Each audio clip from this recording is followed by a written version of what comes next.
What's the meaning of chalice?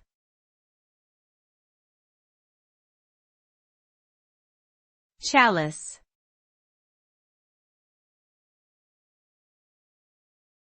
Chalice.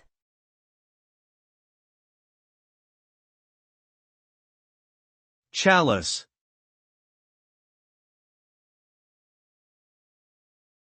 Chalice.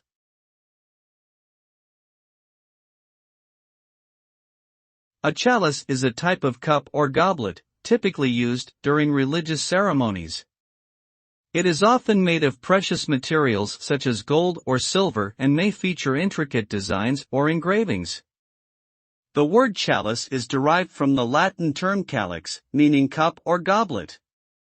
In Christian traditions, the chalice is used for the Eucharist, representing the vessel used by Jesus Christ during the Last Supper.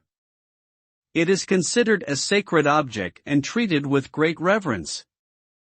Overall, a chalice is a ceremonial cup with significant religious and symbolic meaning.